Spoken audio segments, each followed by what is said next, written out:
যাও যাও, বাড়ি থেকে বের হও। আর কখনোই যেন তোমার ওই পুরা মুখ না দেখি। সারাদিন শুধু শুয়ে বসে থাকা, কাজ নাই কাম নাই, খাবো কি আমরা? যাও, তোমার ছেলেকে নিয়ে এখনই বের হও বাড়ি থেকে। আর কখনোই যেন তোমাকে এই বাড়ি ফিরতে না দেখি। যাও, বের হও। ধুর, আর ভালো লাগে না এসব। এ বাড়ি থাকা যায় নাকি আর? সব সময় ক্যাচ ক্যাচ ম্যাচ ম্যাচ, এত অভাব আর ভালো লাগে না। আই বাবা, তুই আমার সাথে। যেদিকে দু চোখ যায় সেদিকেই দুই বাপ বেটা চলে যাব। বাবা বাবা, আমার খুব খিদে লেগেছে। দুদিন ধরে তো বাড়িতে কিছুই খাইনি। কাজ করে কোথা থেকে একটু খাবারও আনো না। এত দূর হাঁটিয়ে আনলে। এমনিতে আরো খিদে পেয়েছিল, এখন তো খিদে দ্বিগুণ হয়ে গিয়েছে। পেটে চুচোই টন দিচ্ছে। যেখান থেকে পারো আমাকে খাবার এনে দাও। আরে বাবা, তুই দেখলি তো, তোর মা খাবারের জন্যই আমাদের বাড়ি থেকে বের করে দিল। এখন তুই খাবারের জন্য ঘ্যান ঘ্যান করিস না তো। এই ঘন জঙ্গলের ভিতর তোকে কোথা থেকে খাবার এনে দেবো এখন? চুপ করে থাক, আশেপাশে খুঁজে দেখি কিছু পাওয়া যায় কিনা। বাড়ি থেকে সজীবের বউ বের করে দেওয়াতে তারা রাগ করে ঘন জঙ্গলের মধ্যে চলে এসেছে হাঁটতে হাঁটতে। এখন তার ছেলে খিদেতে কাতরাচ্ছে, কোথায় যাবে তারাও জানে না। তারা এদিক ওদিক হাঁটতে লাগলো। হঠাৎ করে সামনে তারা এমন কিছু দেখতে পেল যেটা তারা কখনো কল্পনাই করেনি। বাবা, ওদিকে দেখো। ওটা একটা গুহা বলে মনে হচ্ছে না? ওর মধ্যে তো দেখি আলো জ্বল করছে। হ্যাঁ রে বাবা, দেখে তো একটা গুহা বলেই মনে হচ্ছে। আবার আলো তো দেখি জ্বলজ্বল করছে ওর মধ্যে। চল তো গিয়ে দেখি। ধনরত্নও হতে পারে ওর মধ্যে, না হলে তো কোনো গুহা এরকম জ্বলজ্বল করে না রাত্রে বেলায়। সজীব এবং তার ছেলে গুহার মধ্যে গিয়ে যা দেখতে পায় সেটা যেন রূপকথার গল্পের সাথে হুবহু মিলে যায়। বাবা, ওটা দেখো। মনে হচ্ছে তো একটা গ্রাম। কি বলিস রে বাবা? এ তো দেখি সত্যিই একটা গ্রাম। এই ঘন জঙ্গলে গুহার মধ্যে কে গ্রাম বানিয়ে রাখবে রে? চল তো গিয়ে দেখি। বাবা, এটা আবার কোনো ফাঁদ নয় তো? আমাদের যাওয়াটা কি ঠিক হচ্ছে?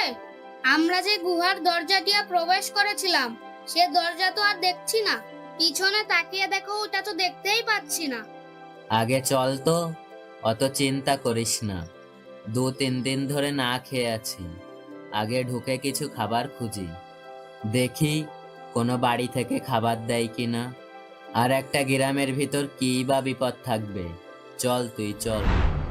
সজীব এবং তার ছেলে মিলে গুহার মধ্যে দিয়ে হেঁটে সেই গ্রামের দিকে যেতে শুরু করলো।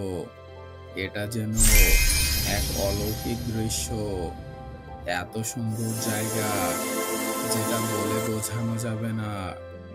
ছিল অনেক সুন্দর ঝর্ণা, পাহাড়, অনেক সুন্দর সুন্দর বাড়ি, কিন্তু কোনো মানুষ ছিল না। যদিও ছিল দু একজন। কি হয়েছিল এইখানে যে এই গুহার মধ্যে গোটা একটা গ্রাম এসে পড়েছে? কিভাবে হলো এটা? এই যে কাকু, শুনছেন? আমাদের কি কিছু খাবার দেয়া যাবে? 2-3 দিন ধরে না খেয়ে আছি, খুব কষ্ট হচ্ছে। সজীবের ছেলে গিয়ে একটা বাড়ির দরজায় কড়া নাড়লো। সেখান থেকে বেরিয়ে এলো মোটা মতো, একটু ভয়ঙ্কর গোছের দেখতে একজন লোক। তারা ভেবেছিল হয়তো এখানে কোনো কাকপক্ষীও নেই, কিন্তু একটা আস্ত মানুষ বেরিয়ে এলো। তারা যেন একটু আশ্বস্ত হলো। কি বাবুরা, গ্রামে তো মনে হচ্ছে আপনারা নতুন। আপনারাও তাহলে নতুন শিকার হয়ে আসলেন। খিদে পেয়েছে তো? চলো চলো, এখানে খাবারের কোনো অভাব নেই। পাহাড় ভর্তি কেক, আবার আছে আমাদের কাছে রসগোল্লার বাড়ি। অনেক ভালো ভালো খাবার পাবে। চলো চলো, আমি নিয়ে যাচ্ছি। গ্রামের লোকটি ওদেরকে নিয়ে গেল সেই খাবারের জায়গা। সেখানে ছিল হরেক রকমের খাবার। কোনটা ছেড়ে কোনটা খাবে সেটাই তারা বুঝছিল না। ছিল কেক দিয়ে তৈরি করা পাহাড়, রসগোল্লার ঘর, আরো বিভিন্ন ধরনের খাবার দাবার, যা তারা এই যুগ ধরে খেয়েও শেষ করতে পারবে না। তারা দেখতে পেল ধনরত্নেরও কোনো অভাব নেই, অনেক টাকা পয়সা এদিক ওদিক ছড়ানো ছিটানো রয়েছে। এই গুহার গ্রামে কিছুরই অভাব ছিল না। বাবা দেখেছো কত খাবার, খাওয়া শুরু করো আর কিছু ভেবো না। কত খাবার, কেকের পাহাড়, আমি তো যত পারবো তত খাবো। তোমরা যত পারো খাও, যত ইচ্ছা হয় এখান থেকে ধনরত্ন নিয়ে যেও, কিন্তু বাবা তোমরা দয়া করে আমাদেরকে সাহায্য করো। আমরা তো এখানে ফেঁসে গিয়েছি, সাথে মনে হচ্ছে তোমরাও। দয়া করে কিছু করো। তোমাকে আর তোমার ছেলেকে দেখে তো অনেক বুদ্ধিমান মনে হচ্ছে, আমাদেরকে বাঁচাও। আরে আরে, আপনি এমন করে বলছেন কেন? এত সুন্দর একটা গ্রামের মধ্যে আপনি থাকেন, এখানে আবার কষ্টের কি আছে? আপনি বাঁচার জন্য এরকম করছেন? খাবারের অভাব নেই, টাকা পয়সার অভাব নেই, তাহলে আপনি এরকম করছেন কেন? তাহলে শোনো বাবা, তোমাকে পুরো গল্পটা খুলে বলি। এক সময় আমাদের এই গ্রামটা এই গুহার মধ্যে এখানে ছিল না, এটা ছিল বাহিরে। অনেক সুন্দর গ্রাম, সেই গ্রামে কোনো কিছুরই অভাব ছিল না। কিন্তু একদিন হঠাৎ করে নেমে এলো ভয়ঙ্কর বিপদের ছাপ। আমাদের গ্রামেরই একজন, যে কিনা আমাদের বিরুদ্ধে সব সময় থাকতো, সে আবার কি দেখি তন্ত্র মন্ত্র করে বেড়াতো।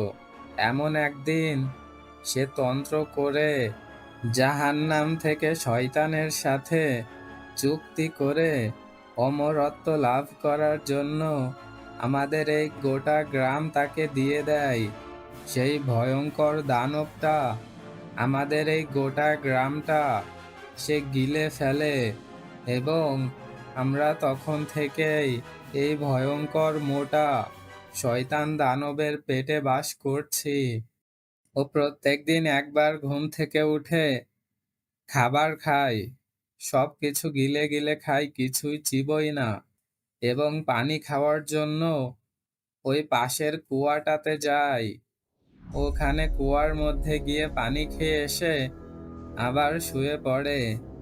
আমরা এখান থেকে মুক্তি চাই, বাইরের জগৎ আমরা দেখতে পারি না। শোনো, আমার কাছে একটা জবরদস্ত আইডিয়া আছে। কি আইডিয়া বাবা, বলো শুনি।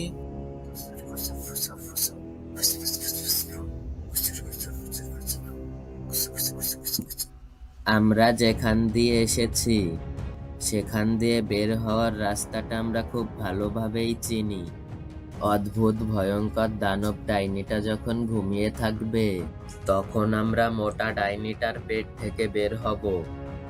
তারপর ডাইনির পেটে কিছু পাথর রেখে দিয়ে আমরা ওর ওই বিশাল বড় পেটের রাস্তাটা বন্ধ করে দিব।